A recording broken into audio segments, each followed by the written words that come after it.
Pilgrim on the 405 with Will Christ. Join him as he and his guests discover how businesses thrive in California. Well, welcome to the Pilgrim on the 405. We got a great conversation today with an serial entrepreneurial. It's a startup company in Scottsdale, Arizona. This is a tech strategy expert, Jason Jung, the CEO of PointerTop. So welcome, Jason. Hi, Will. Thank you. Thank you. You've been on the 405, haven't you? Yes, I have, actually. That's right. Well, we do a lot of running around the 405, and this is about talking about what we found out there. So tell us a little bit about your latest entrepreneurial startup, PointerTop. Yeah, of course. My pleasure. Yeah, so this is a company that's been around for a while. We started 5 years ago, and it was seeded as an idea that came from the last company I was at. It was created at that company and spun off. And what we started with was companies like this usually start with a frustration, right? With a problem that you've encountered. And the problem that we were having is we were trying to sell online using our agents. We had what we call a high touch company, one that involved agents to sell our products and services. And we wanted to do that online in order to save on brick and mortar expenses and take advantage of all the technology that you can find through a website. And we really weren't able to find very much.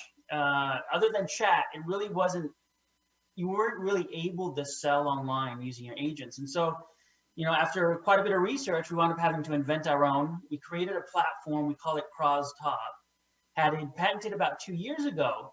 And the whole point of it is to allow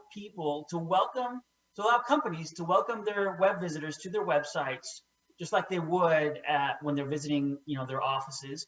Talk to them as if they were face-to-face and sell to them and provide customer service directly through their websites. So trying to use the productivity, the technology that's available today, but use it remotely, right? Use it virtually. Well, all right. So tell me a little bit about what that would look like. I'm coming onto a website. Is this like... Actually, that's pretty funny. I might have to incorporate that. So what it is when you arrive to the website, there are agents that are manning it, and they're able to see that there's people visiting the website, browsing the website.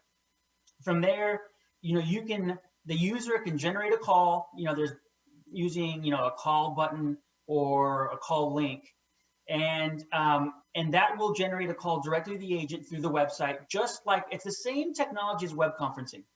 So now you're basically web conferencing with that agent directly through the website. That agent answers, "Hey, welcome to my website. How can I help you?" And from that point forward, you can engage video. So you can do a video call through the website. And what's different here about our technology, and it's a paradigm shift, is that from that point forward, it's no longer a user self-navigated experience. It's now an agent-navigated experience. So that when you go to buy something, the agent is the one that leads the sales conversation, right? They're the ones that ask you questions and take out the brochures and show you stuff, because that's what a sales call should be. So in our case, with our platform, that's exactly how the experience is made up. The agent is able to select content from within their portal, be it videos or brochures or quotes or contracts, and send those to the customer on the website directly to the browser that they're looking at, creating a dynamic page, replacing whatever website they're looking at, so that in that instant they're able to see and share, again, that video or that questionnaire or whatever it is. And so from that point forward, the agent is always the one that is sending information to the user in assistance of that sales experience or that customer service experience. So it's really it's a different way to use a website, and it really talks to the fact that people, there's a lot of people out there that prefer to have their hand held. They prefer to talk to people. They don't want to do things themselves. They don't want to deal with IVRs. What they want is someone IVR. Oh, I'm sorry. The automated phone systems. When you call a phone and it's a robotic voice and you can never seem to get a hold of anybody. There's a lot of people that don't like that. They don't like that. They don't like self-navigating websites. They want to deal with someone. They're a people, right? They're people. And websites are missing that. Websites right now are designed just for those people that like to do things themselves. And we're missing that whole demographic. And so with this technology, those people will now be able to deal with sales agents, and will be able to, basically get assisted the way that they expect to offline. Well, is this something like walking into a retail store and the clerk comes up or the salesman comes up and says, "Have you ever been here before?" Something like that? So it's exactly like that. So once you're in the website, the agent is able to see that you're there. They will usually send you like a chat message, because if they call you, they might kind of surprise you. Because people aren't used to going to a website and have a call come in through the website. So they have the ability to call you, but usually what they'll do is they'll just send you a little chat message. Hey, I'm here if you need me. Let me know. I'm just a button away from a phone conversation, and then from that point forward, it's the agent is able to interact with a customer through either traditional chat means or new means, such as in-web phone conversation or video conversation. Well, I'm thinking of a couple examples. One would be, I'm walking into a clothing store, so I'm going on LL Bean, right? Right. Coming up to LL Bean. LL Bean has a PointerTop, and I'm looking for a pair of pants. Right.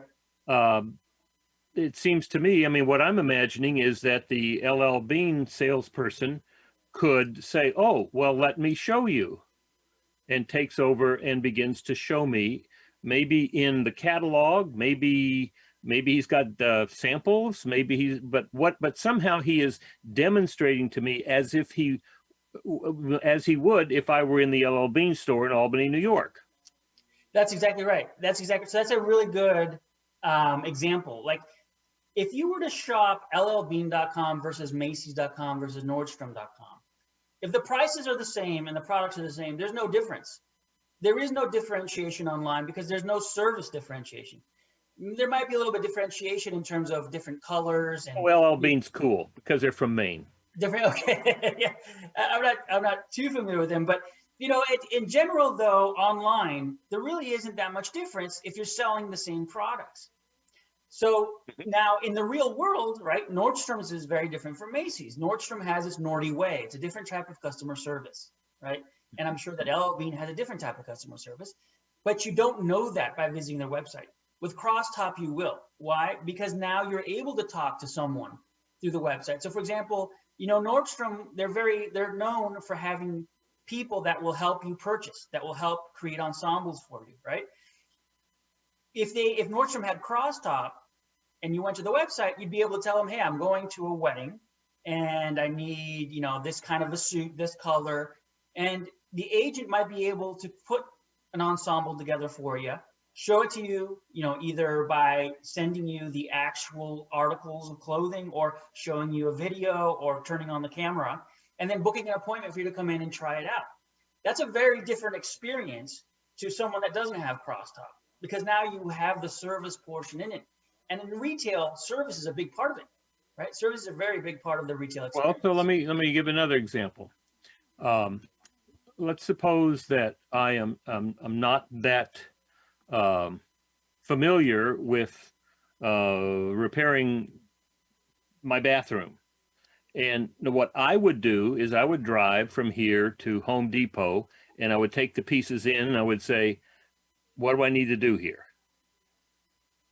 Now, right. I'm imagining that I could get onto if Home Depot had PointerTop, I could get onto the site, and now I would be able to say, here are the parts that I've got right here. What is this, and how do you have anything to replace it, right? Yeah, actually, that's a great point. Exactly. So with Crosstop, you now would be able to get right on their website. If they had Crosstop, you'd be able to engage an agent, and from that point forward, you'd be able to share your camera, so you could show them what you have. the agent would be able, if he has a how-to video, would be able to send you that how-to video so that you can repair whatever it is that you need to repair, and then exit, right? And so what would typically be a really long phone conversation where a customer support agent is trying to explain to you how something looks and how something works and how you can fix it, now they can just simply send you the video that they have in their library, and immediately you're able to see it and repair it on your own, and they can hang up, and that 40-minute conversation is now basically a 10-minute expert conversation, right? So yeah, that's exactly right. There's a lot of benefits to it, and one of them is saving on labor, saving on call center support because of the fact that you have all this video. Well, and if we're now, I'm assuming that any time that you would use video would be at least as good as Zoom, right? Right. It's the exact same technology. We are using the same technology as web conferencing. So I would be able then to, if I had a part, I would be able to use my my phone to connect it to share my phone screen, take a picture of and show the part in great detail. So help me to figure out how to repair this, ship it, how can I get it directly from you? Do I have to go pick it up? But that kind of, given what we are learning right now, sounds to me to be very, very helpful, because we are all we're either in a lockdown and not leaving the house, or our mental picture is, oh, it's just easier I don't have to drive down there. Right. It's easier if I knew that I could get on a website and be able to talk to somebody who could help me, that would be very different. Yeah, this is, we consider this to be a revolutionary tool for a couple of reasons. And we did wind up getting our patent 2 years ago. But the big thing is, the immediacy of that help, right? Because it wouldn't make any sense for you to do this using web conferencing, that if you wanted help, that you would go on a website, fill out an email form to book an appointment to get a web conference. That's right? such a waste. That is such a pain. It's the immediacy that is absolutely important. And so now the question is, would Home Depot want to do that as part of their sales service, or is it something that they would sell separately? Like maybe they have a special cross-top support that you pay, $15 a month, and you get to have an expert, get access to experts through their website that help you through your home construction and repair projects. Who knows? There's so much that can be done in the future with this, because it's such a different experience that we're just basically just starting to tap the potential. All right, so help me with this. I can understand LL Bean, Macy's, Home Depot, national companies, maybe even regional companies that are large enough to have somebody sit there and wait for somebody to come to the website. Right. Right? They're there. I just got off as a brand new thing called Seamless AI that I'm excited about, because it's real-time searches of the internet for contact information, right? Not like Zoom Info, which is a static database, but this is live. Well, I'm working on it. I got a question about it. Go over to the help site, a help button, and up comes a bot chat. Right. Right? I said, okay, so, let's see how far. So it's like 3 or 4 different levels to get down. And then it says, have we answered your question? No. Would you like a representative? Yes. Right. And then 5 minutes later, it pops up and says, nobody's available right now. Right. Now, that is not a good customer experience. No. So, and that's the problem with technologies such as the chatbots and the IVR, which is the answering systems for phones, is that it's a race to the bottom, right? Mm-hmm. Because what they allow you to do is they allow you to save on labor, right? On the call center labor, on the technical labor, on the support labor, because you're trying to get the chatbots and the IVRs to do as much as you can. But and then once one company does it and they save money and they can shave a couple of pennies off their price, then everybody else has to do it. So it's a race to the bottom. But the big problem is that what is the message that they're sending the customers? The message you're sending them is that your time is not important. right? Mm-hmm. You're now going to have to spend those 10 minutes to go search, go filter, figure out, find, because we're not going to do it for you. You're going to do it for yourself. And the other part of it is that it's not a bonding experience. Human beings are social animals. We derive meaning from social interaction, right? That's why we're here on Earth, is to basically interact. When you take that out of the equation with your company, you're no longer bonding with your customers. You're no longer allowing them to derive meaning by interacting with your company. You're making it more transactional. And so it's more of a race to commoditization when you're adding more of these automated systems and these AI. All right, I'm sold. I'm sold on the whole idea. Yeah, I got the concept. But now, most of the companies in America are small companies. Right. All right. And when I think about the companies that I work with, they do not have the ability for somebody to sit there and wait. So do you have a technology that alerts somebody that somebody, I mean, how do you handle that if you don't have a dedicated person sitting waiting for somebody to come to the website and request a meeting? Right. So we have two things for that. The first one is we do integrate a chatbot as part of the platform so that it can begin the questions and the filtering, all that, and then when an agent becomes available, they can take over the session. We do offer that, or if it's a small business and the agent isn't available, then the chatbot can continue the conversation, get information, email it to the agent so they can reply later. Obviously, that's not the best case scenario, but that is available in those cases where the agent isn't available. The second situation is what we see that's going to happen is we do offer receptionist service for small businesses. Oh. So if you can't man your website, and most small businesses won't be able to, we have a receptionist service where someone will man it for you, and they'll be able to qualify your customers with questionnaires that are, adept to that person that is to that demographic that is visiting you. They'll be able to send information. They'll be able to receive files. They'll be able to book an appointment for you. All the stuff the receptionist can do, and in that sense, also begin to bond with that customer, right? Because you're actually having a conversation with someone on the other side. You're putting a voice and maybe a face to the company. So we do offer those services. To be honest with you, that's not the business that we want to be in the future. We offer it because we have so much demand for it. But we see call centers taking this over, right? The professional call centers in the future will offer web center receptionists, and that'll be something that they can offer small businesses, in a package. I mean, we're already talking to call centers to try to create those packages for small business where they can get cross-top and a receptionist at the same time. All right. So let me ask another question about technology. I noticed that there's a lot of groups that are moving from individual websites to like a website, and each local entity has a what would you call it, a sub-site? Right. They have a sitelet. All right. Now, can the local person with his sitelet use your technology? Yeah. So we have an enterprise version of Crosstalk, and it has a couple of things. The first one is it has the ability to do session transfers. So if someone comes in and they will reach the sales department, but they want the customer support department, sales can transfer to customer support.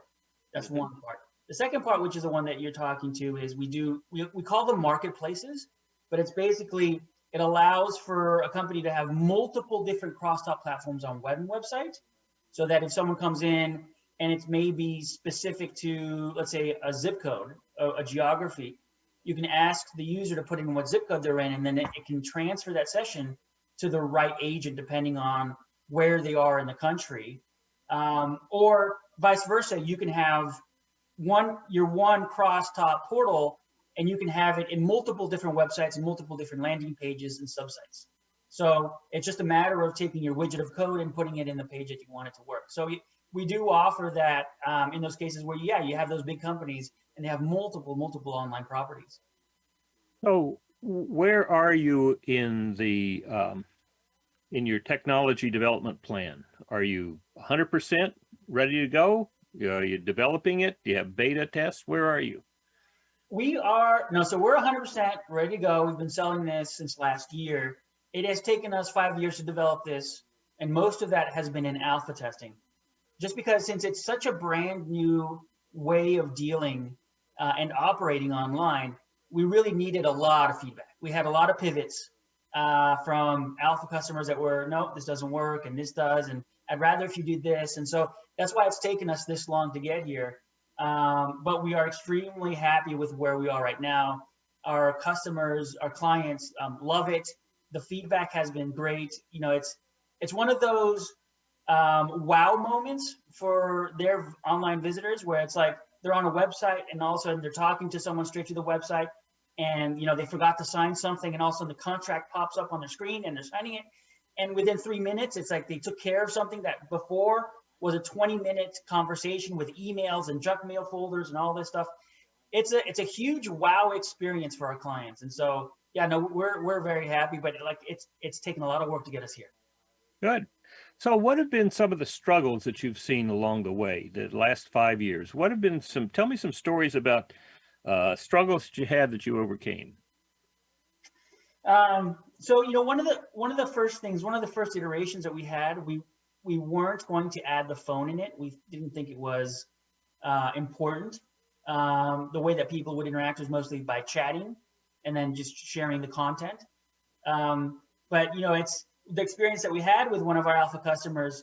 There were telecommunications companies that, you know, 80% of their customers, of their consumers, were using cell phones. And that's the case for most, you know, for most online transactions nowadays. It's mostly done through cell phones.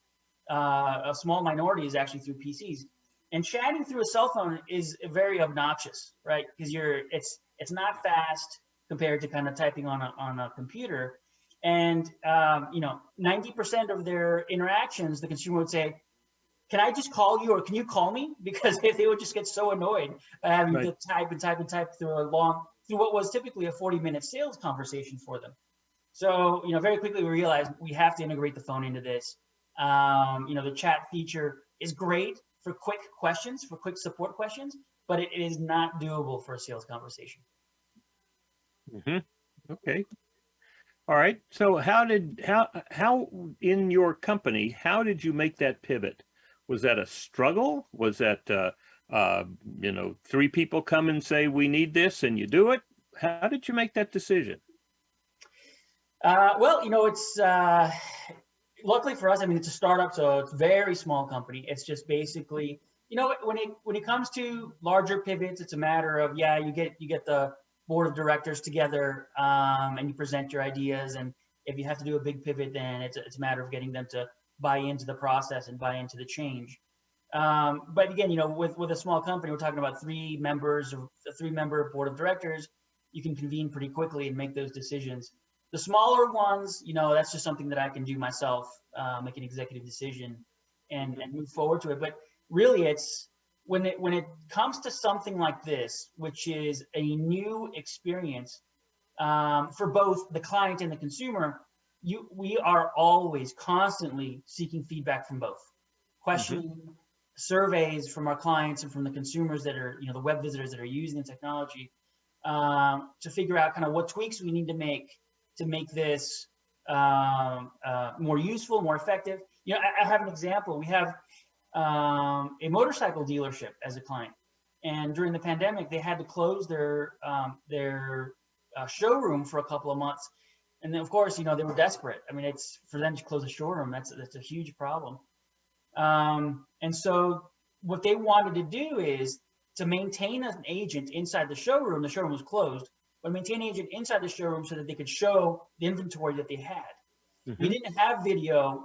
Again, I didn't think that video, none of us thought that video would be a good introduction into this, because who wants to see an agent, right? Who wants to see their phone agent? So we didn't want to integrate video, but then, you know, that dealer was like, hey, listen, I need to show my showroom. And the best way to do it is you integrate a video call, you know, video into the call.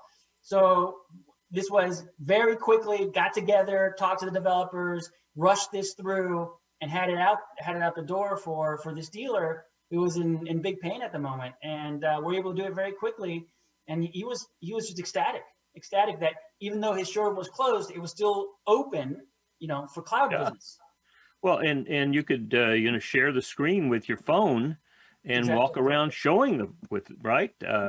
And I mean, to me, that's the real breaker. I mean, that's the wonderful thing. That's where you're making huge steps, because now we have the showroom online, Right.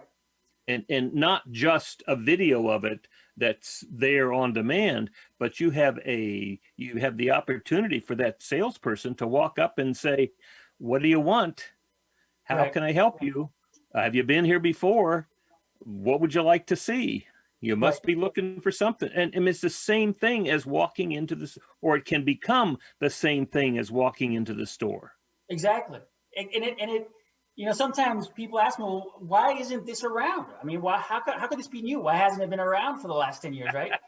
It seems so obvious. And the reason is because, tech companies never ask the small businesses what they want, because that's not who Right. they work for, right? They're Right. always looking to sell to the big businesses. And the big businesses are happy with the way things are.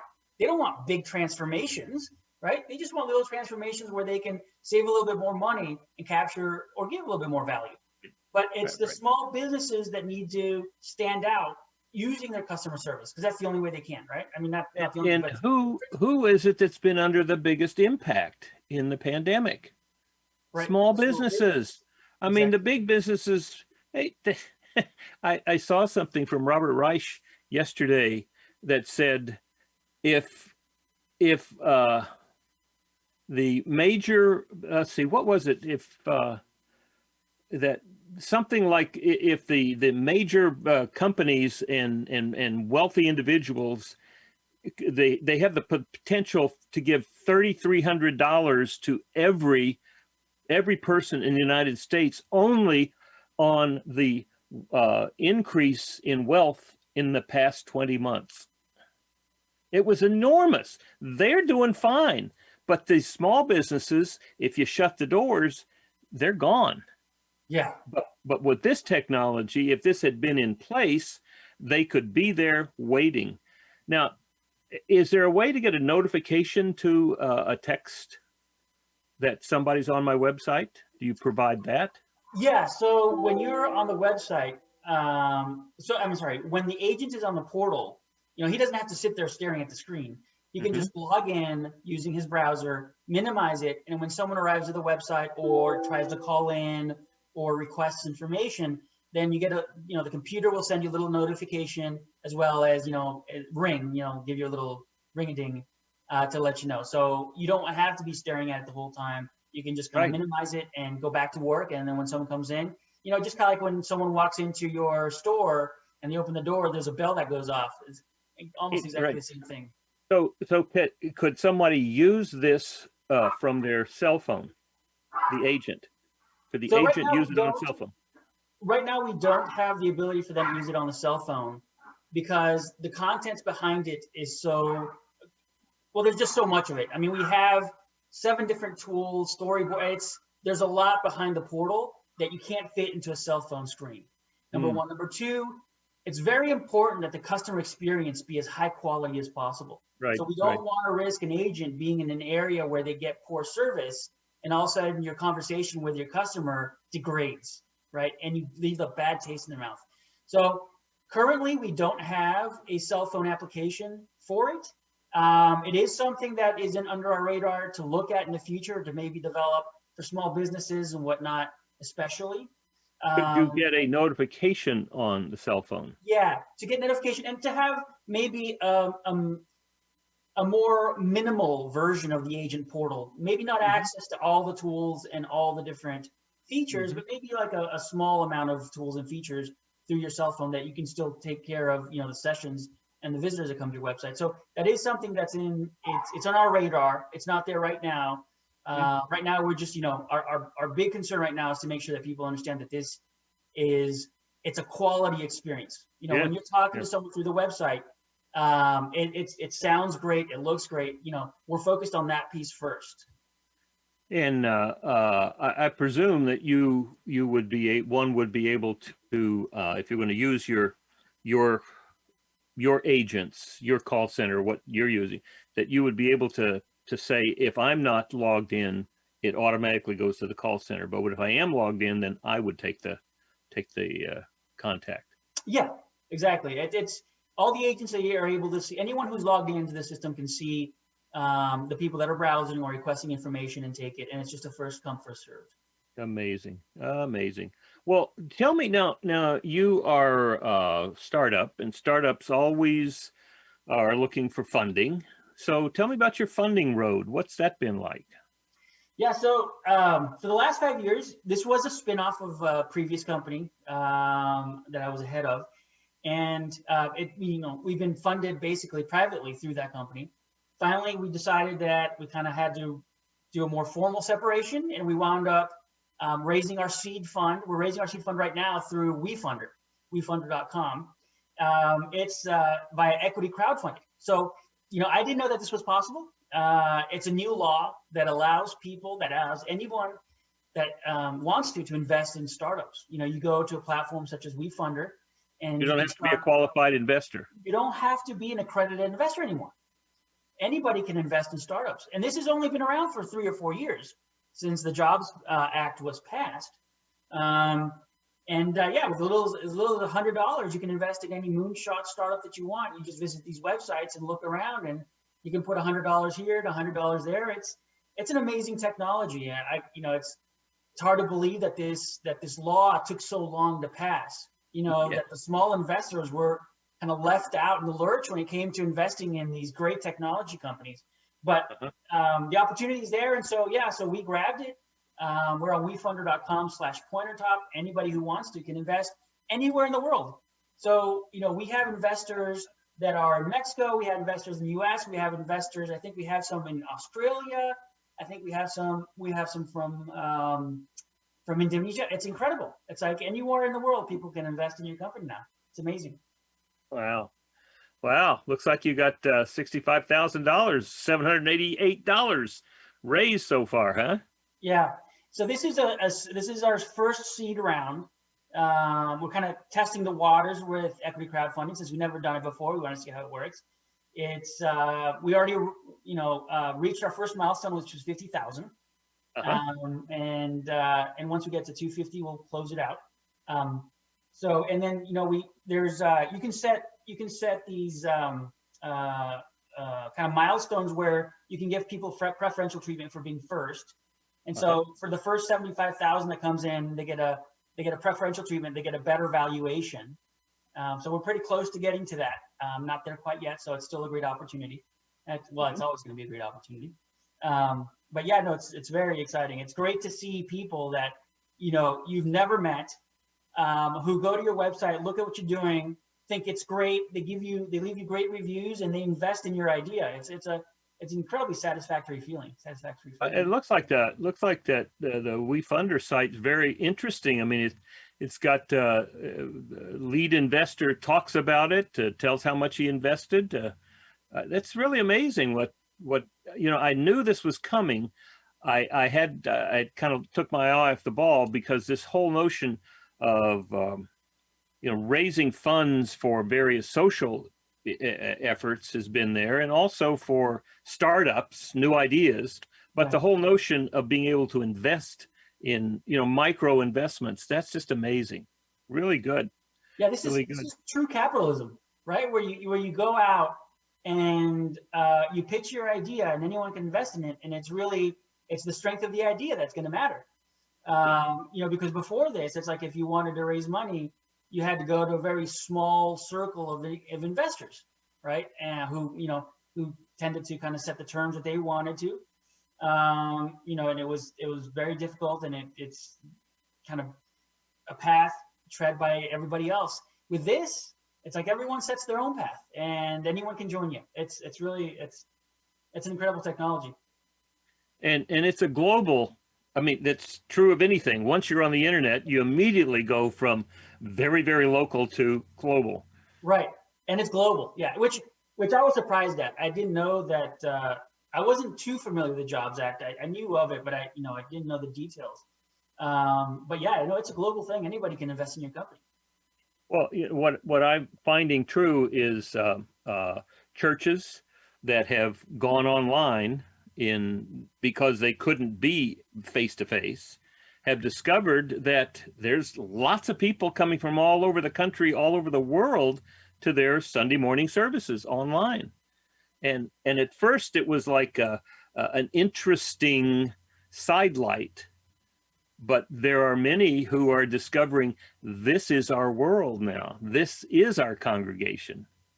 Yeah, it's a very scary scenario too, because the world of laws is still mired in borders, right? In very strong borders and border protection. And so as a company, when you go online, it's scary because if you happen to get customers that are outside of your country or people that are interested in, you have to be very careful because you don't want to go, you don't want to cross any lines or any rules or any laws that will apply in the country that they're from versus the one that you're from, right? And so even though the cloud and the online world gives you the opportunity to interact with anybody anywhere in the world, the offline world still, you still got to be aware of it, because it's, you don't know exactly what the rules are everywhere that you go. Well, tell us about your experience with your target market area right now. So we've got, right now we're in 2 countries. We're in the United States and in Mexico in terms of selling. In the US, we've been focusing on small businesses to kind of prove the concept. It's much faster to sell into small businesses here. And we've gotten a great reception here. In Mexico, we are also there, but we're going after larger businesses. We have a more formalized sales structure there. And it's, again, we've only been doing this since last year, sales wise. So we're still very early revenue in that sense. But it's, so far we've gotten a lot of great feedback, from big businesses in Mexico. They're very much, open to new ideas and technologies. Whereas here we've met a lot of, it's been more difficult for us here to get access to the big businesses. It seems like we have to go through more hierarchies and jump through more circles and more hoops. There it's been, we've noticed that businesses have been a lot more receptive to listening to new ideas. And so, yeah, so it's been a great experience though. Either way, it's like just the feedback has been so invaluable for us. Well, that's wonderful. Well, what would you say to people who had a great idea like this and were starting off? What advice would you give them? It's a lot of the things that people told me when I was, first starting out with my first businesses, they still apply, which is, you have to test out your ideas, but don't listen to the naysayers, right? You have to make sure that your idea has merit by going out to the market and testing it with customers. But then when it comes to actually implementing it and working on it and getting investors, you have to make sure that you feel confident in it yourself so that you can ignore the naysayers and keep pushing forward. And there's going to be a lot of naysayers. There's going to be a lot of people that are going to tell you that your idea doesn't have merit, that it's going to be too difficult, that you don't have enough money, that you don't have this, you don't have that. And it's going to be overwhelming sometimes. I mean, it's the world puts up a lot of roadblocks for entrepreneurs. And you really have to be willing to work long hours for a long time. So it's something that you have to know that that you really want to do, and you're willing to put a long time in it. Typically for startups, it's the initial trajectory, that when you see the revenues for companies that are established, you see that hockey stick, right? And it seems pretty uniform, and it's, it's like a nice little kind of curved line. But that's not the way it is really for startups. For startups, you have huge ups, huge downs, sideways, backwards. It's like the early revenue that comes in is extremely volatile, and you have to be prepared for that. It's a very bumpy road.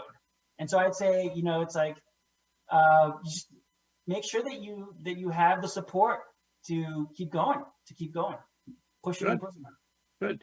Now, if someone were interested in seeing this, I suppose they could go to your site and simply use the technology that's there, right? Yeah. So if you go to our site, PointerTop.com, we describe it there. We've got kind of some videos, some demo videos and commercials on there. You're able to order it directly online, but and then obviously there you can meet someone that's using CrossTop. Of course, we consume our own products. So if you go to PointerTop.com, there is going to be an agent there manning our website who you'll be able to talk to and immediately jump into a demo really using the technology. But yeah, it's probably the easiest way is just to go on our website and check it out that way. So what's the difference between VozTop and CrossTop? So CrossTop is a technology I've been talking about. That's the platform. VozTop is a unified communications platform that we sell. And so this has been around for a while. It's basically a unified communication just means that you integrate your phone with your fax, with your web conference, with your chatting into one application. And so we sell a unified communication system that integrates all that. And the reason we sell it is because it's complementary to CrossTop. So we basically sell the whole customer communication solution, whether you want to talk through your website or you want to talk through your phone or you want to chat, you want a web conference, we can sell you all that in one big solution. Good. Well, this has been very interesting, Jason. Very exciting. So I assume somebody could go to PointerTop.com and get with an agent. If they wanted to talk to you, and if they wanted to invest, they could go to wefunder.com/PointerTop. And if they wanted to talk to you, would you take the call? Yes, of course. I'm always willing to talk to anyone that's interested in our technology. I always love to talk to people. How would they get in touch with you? So my direct number is 602-345-0495. It's on the website too. If you just dial the number that appears there, you'll reach either one of my agents or myself. And if you also, you can reach me via the email that is on the website. That also reaches me. Good. Well, I noticed that Luis is on my other screen here. I noticed that Luis, your representative, is contacting me and wanting me to have a conversation with him. So maybe we should finish this up, and I will get in touch with Luis. Yeah, that sounds great. I can tell you that Luis, he's going to give you a great experience. Wonderful. Well, it's been great. I really appreciate it, and I will send you a copy of Traction, and I do want to talk to you after you get it and see what your thoughts are about this whole notion of the entrepreneurial operating system and how we can help CEOs get their time back. Yeah, sounds wonderful. I look forward to it. Thanks for having me on the show. Well, that's a wonderful experience. It's just another example of how businesses, even in the pandemic and in the midst of starting up with new technology, can thrive, especially in California. You've been listening to The Pilgrim on the 405 with Will Christ. To hear more of the programs in this podcast, go to www.willchrist.com.